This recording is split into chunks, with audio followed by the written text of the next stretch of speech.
goes for the salvage operation, a bit of desperation, honestly, and oh, an execution drone! He swaps in the speaker, perfect amount of influence to buy the drone, perfect amount of charges, perfect amount of actions, really just been a masterclass in using that tempo advantage for a 90 influence swing, and I think it's going to be close. Welcome, I'm the Dev, and I'm so excited to commentate this show match between the two newest hero cards coming to Foundry Alpha. Provost Thale of the Galactic University, a hero of the Scholars faction. Versus Corbin of the Brotherhood of the Atom, a hero of the Intuits faction. For those of you new to Foundry, Foundry is a whole new genre of collectible card game. It's focused on deep strategy and built for competition. If you want to try the game and earn exclusive playtester rewards, apply for Alpha with the link in the description. If you like these decks, copy the deck codes in the video description to import them in-game. Let's begin. Stick around to the end for a sneak peek at a new hero coming in patch 0.8. Alright, looks like both players are using the Eternal Steward, a very powerful visionary with a one-time use ability. And the game's going to take place in the asteroid field. Every game in Foundry takes place in a different galactic sector, setting up the end of era rewards. Alright, looks like we got this set up here, and the Scholar class will go first. Oh, and he's coming out of the gate with Foretelling His Crisis, the Balance of Power. And he's going to be in a pretty good position to complete it. He'll now use the Principal Investigator to gain 1 knowledge, slowly ramping up that engine. And looks like Corbin's thinking about what to do. Goes with the Era Nomad. Era Nomad hyper jumps to the Imperial era and grants +2 and sets up its ability here. So he's now got 2 charges because of that amplify effect. And it looks like Thale will go with the Encyclopedist. Taking a look at his hand, he's granted 4 power here to his Thale. And we come back and Brother Corbin comes in and uses his Frontier ability to phase to the Ascendant era. That rebounds, allowing him to use the ability again, and he spends his 2 charges to discard a card from the opponent's hand. We're now in round 2, and some interesting choices here for the free schematic as a reward for the Crisis.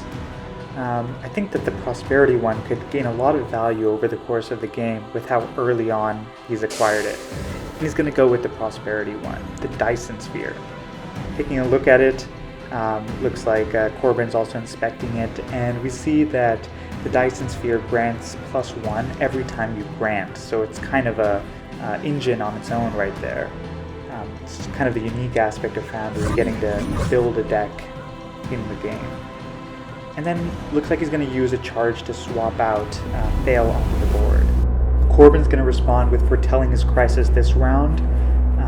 It's actually a bit of a risky position because since Thale is also using the Eternal Steward, he can use its ability to hyper jump, so it's going to need a couple of hyper jumps to really be safe here. Back to Thale's turn, I think he's going to want to start building up his engine, but looks like he's going for a swap here instead. Really interesting. I think he's threatening that he may try to contest this Crisis Foretelling. So we'll see how Corbin responds here. He could go for another hyper jump, but that would end his turn at 2 hyper jumps, and Thale could potentially get more if he's hiding some card in his hand or in his Ascendant slot that allows him to do another hyper jump. So we'll see what he does here, and looks like he's going to go for a swap, using a charge and kind of passing the action back, really trying to force Thale to act here. We'll see, and Thale decides to kind of give up on the bluff and use the Provost's ability to copy that Principal Investigator. Notice that it copies it with the 1 knowledge, so now he's got 2 of these engines just kind of ramping themselves. Back on Corbin's side, he's going to use another charge just to swap Corbin back in. He kind of had to waste 2 charges because of that risk of not being able to complete his Crisis. And Thale's thinking about what to do here. Not a huge amount of options, just goes with the Encyclopedist, gains +2 on a card in hand, and the Dyson Sphere is going to amplify that to give +1 to Thale as well. So now I think Corbin's kind of thinking about what to do here. Decides to close out the round with the Era Nomad to get a second hyper jump here, and it amplifies that to give him a charge, and he completes the Crisis. So he's also going to get to choose a schematic. That brings us to the end of the era, and Corbin completes it, so he gets the era reward of Barter 3. And now we're getting the Frontier era, and with the Frontier era, the relics open. But first, let's see what Corbin chooses here. He's also got a Dyson Sphere option. Could be interesting, but he's going to go with the Land Grant. The Land Grant is a pretty interesting schematic that rewards you for really dominating on the board, and he'd have to control all 3 lanes to get it off. So it's a bit early. He's not really going to be able to get value from that just yet. So we'll see what he's thinking here. Looks like we're back on Thale's end, and he is going to salvage out the nuclear power cell, spending the influence and a charge to get it. Nuclear power cell can be really powerful, doubling the influence of a hero. And over on Corbin's side, it looks like he's going to use Corbin's ability here. He's not going to get the rebound as he hasn't hyperjumped. Okay, he's rethinking. Decides to go for a salvage operation instead. Has that barter because of winning the Imperial, so this isn't that expensive. And he's going to pick up the Visits Owner Lens, allowing him to re-reveal an ally, which can be very powerful later. And back on Thale's side, he's going to create another Principal Investigator, now with 3 engines in hand. This is becoming a bit of a problem here. He's going to use Brother Corbin's ability to try to discard these, or no, it looks like he'll start out with the Era Nomad, getting another hyper jump in, getting a charge back, essentially getting that salvage for completely free, except for the 4 influence that he had to pay. And I think this is going to be a really interesting game because the Scholars deck here is really trying to build that engine and will continue to get value over time, amplified by this Dyson Sphere as well, versus the Intuits trying to control the board and play for a different style. Thale picks up the guild contract here, which allows him to create a trader, so that is another card in hand that could benefit from his hand buffs that the Scholars are known for. Oh, we're going to use the Visits Owner Relic early here and trigger the reveal ability of Era Nomad, which gives him a big influence bump for the many hyper jumps he's done. And he's thinking whether he can now beat the Thale there and get Era control for the land grant. And so looks like he's going to use another charge here to swap in the speaker, trying to make sure that he has control over the Era, potentially reorganize the board a bit, but also force this. Yeah, and it looks like he's going to use the speaker here to jump the Imperial card into the Ascendant and reveals that Lord Dorwin was hiding under there. And maybe a bit of a miscalculation from Corbin here. I think he thought he would get the land grant, but forgot that the Dyson Spheres are amplifying the grants from the Principal Investigators. Thale will now play out the guild contract here and gets a few options, picks the Xenia for 4 influence and another card in hand. And so I think that it's a really good position here for Thale. He's gotten all these value engines that are just going to be amplified by that Dyson Sphere and can really benefit from hand buffs. I think for Corbin's side, bit of a tough spot. And yeah, he's just going to use that Provost Thale to get another Principal Investigator, which will just keep ticking up and granting knowledge. Corbin really needs to get control of the board here, somehow stop this Thale from getting more value. He could swap it into the Ascendant Era, but it's a bit of a waste of a charge. So I think he wants to make better use of his charges here, thinking about whether to swap in Corbin or just go for the Nomad immediately. Needs to think a couple rounds ahead here to think about what are the options he's going to have in a few rounds to deal with this looming threat in hand. Ends up going with the Corbin, swaps it into the Frontier Era, maybe trying to win the Era, get that free salvage reward. We'll have to see what he's up to here. Back on Thale's side, a couple of different options. Looks like he's thinking about whether to get Dorwin back into the Ascendant era or just play a nuclear power cell right now. Decides to go for the nuclear power cell, get that big influence jump, and immediately uses it to go for another salvage here. Pretty decent value there. He had spent 6 to get the first nuclear power cell, got a bigger payoff from it, so some good value, and denies the nuclear power cell from Corbin as well, so another benefit of doing that play. We see Thale's now at 21 influence. You could use that Ascendant ability in the future now to get 2 schematics, but a bit of a later question. And it looks like we're going to use Speaker Isaac here to disrupt the board again and get another charge. And it also sets him up to win this era, since now Lord Dorwin only has 0 influence versus 4 from Corbin. As we close out the era frontier, taking a look at the board state, I'd say Thale is pretty favored currently. He's got a good position, he's ticking up a lot of value with all these principal investigators in hand, and he still has the nuclear power cell, which will give a big burst of influence later on. Looks like Thale is going for his visionary ability though. Remember, the Eternal Steward visionary ability can only be used once per game, and he uses it for a simple rearrangement to put Lord Dorwin back in the Ascendant era to ensure that he gets its reveal. Now, Lord Dorwin's reveal, of course, is to grant all allies +2 influence, including all the ones in hand.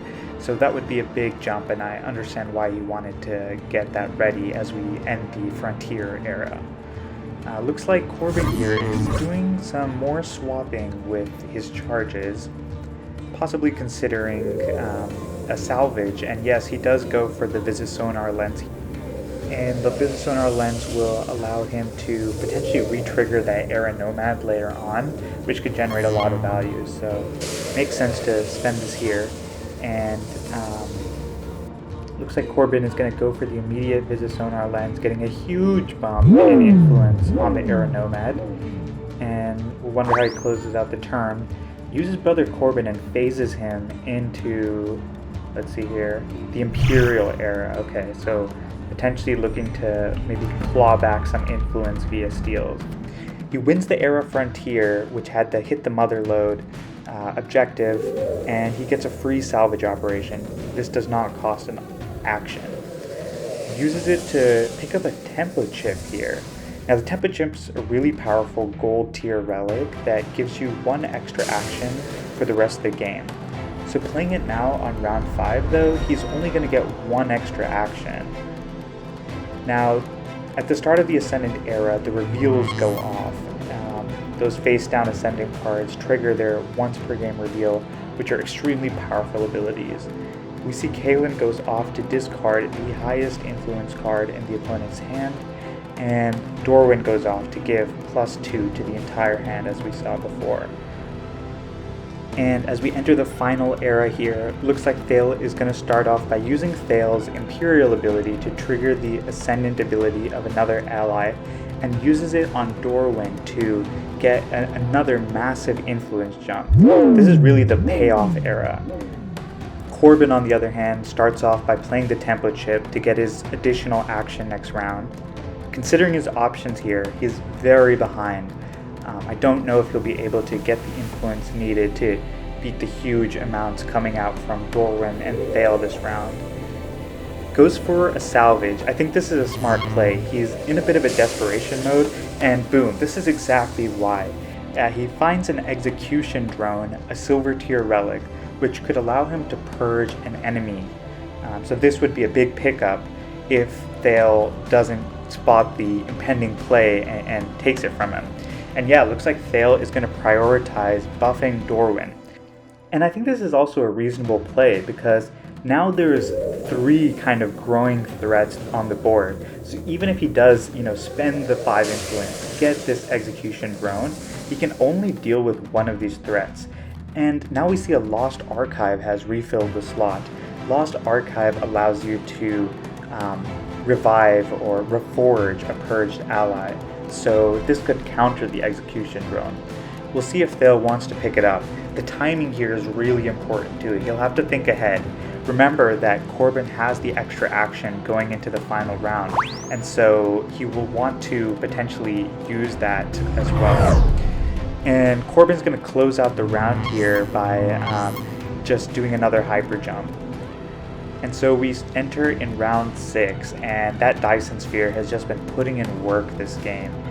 So much influence granted on this encyclopedist. It's now become its own threat here.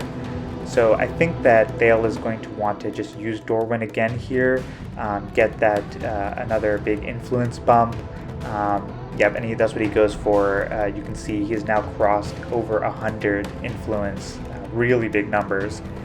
And Corbin, he has the benefit here of the extra action. That could be crucial, but it's looking like a tough situation. None of these relics will really change the game that much, except for the Visit Sonar lens, which could set up another big influence gain with Aeronomad.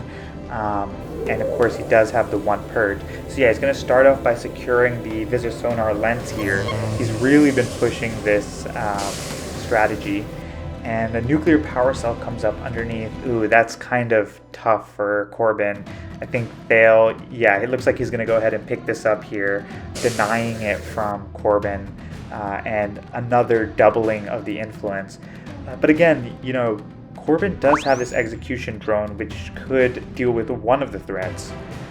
So he's going to go use a hyper jump here, really try to maximize, I think, the value of the Visit Sonar lens and get a charge back, essentially making that last salvage near free. And so Thale here, on his last actions, thinking about the best way to set up this round, has a hefty lead.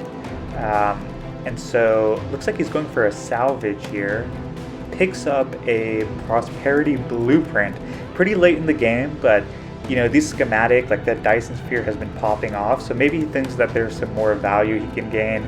He already has the 2 threats with Thale, Imperial, Dorwin, Ascendant, so maybe he just wants to build up that frontier threat as well, and really kind of build your own deck. And so looks like Corbin here is going to use his Visionary. He hasn't used it the entire game.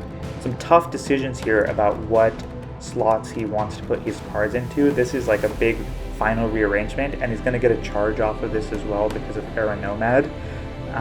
So it looks like he decides to put Aeronomad into the Frontier Zone, which is interesting. I thought he might try to contest and win the Ascendant Zone, but perhaps he thinks that he's going to Execution Drone Dorwin no matter what, and so it doesn't matter how much power he has there. And so Thale now plays out the blueprint, has some options here, and goes for the Lost Trade Map. Yeah, so this will sort of give another +4 to that Frontier ally because he has 2 Prosperity schematics in hand. So it will, continue to grow as a threat. And now he's going to play out his nuclear power cells. Again, relics, you cannot play them as your final action, so you have to do it before your last action. And he's going in here, some huge value, 2 very massive threats, and closes out with a final action of the Encyclopedist for another small buff here. And he will get a little bit more value on that Encyclopedist at the end of the game once everything is totaled. So now we have 1 action here. Corbin starts, looks like he's thinking about the execution drone, goes for it. With this, he is going to win the Ascendant Era boon, so he will get the liquidity event buff, which grants you +2 for each time you salvaged onto your Ascendant ally. So that could be big. He has been salvaging a lot this game. And now he's thinking about how to spend these charges. I think he really needs to go for some salvages because he is behind right now. So thinking about whether to use the Visit Sonar lens, a lot of different options. I don't know. I mean, 99 influence, huge to come back for. He does have the 1 extra action because of that tempo chip. I don't know if he's going to get enough value from it. And unfortunately, that Lost Land Grant was a bit of a bad bet. He hasn't gotten it off a single time this game, hasn't gotten any value. Uses another charge here. He goes for the salvage operation, a bit of desperation, honestly, and oh, an execution drone! That changes everything. Maybe now he can deal with the Thale here. He needs to decide how he's going to get it. Thinking about swapping in Speaker Isaac? Yeah, perfect. 5 influence. Needs to use another charge for that. And I think he's got this turn figured out. He swaps in the Speaker, perfect amount of influence to buy the drone, perfect amount of charges, perfect amount of actions. Really just been a masterclass in using that tempo advantage, spending influence for a 90 influence swing, and I think it's going to be close. Because remember, Thale still has these huge cards in hand, and it may have been a cool play with that 1 extra action, but I don't even know if this wins here. He's going to use the Visas Sonar Lens, it looks like, to get the huge influence buff on Aeronomad, plus 24 there. But still, I mean, just looking at those Principal Investigators, I don't know if this is enough. He will also get the buff from the Liquidity event. That could be big. He has salvaged a lot. I don't remember how many times he salvaged this game. And he goes for a final hyper jump here into the Ascendant era to close it out. I don't know if that was right. Maybe there was some more influence he could have gained. He gains the +2, which could be helpful, and a huge buff here from the end of era boon. Let's go to the score total. And so we're adding up the scores on board 43 to 9, but now these huge cards in hand come into play, and he's just accumulating the value there, and I don't know, I can't do the math. It's a win for Corbin. 48 influence to 45. By the smallest margin possible, Corbin pulls out the victory. I think every moment counted in this match. Hey, it's the dev. Phew, that was a close one. There you have it, one of the first show matches of Foundry in Alpha, and it comes with a win for Brother Corbin and the Intuits against Thale and his scholars. Foundry is so exciting, especially now that we're starting to onboard new players, and I'm really excited for the game to continue to grow and improve with your feedback.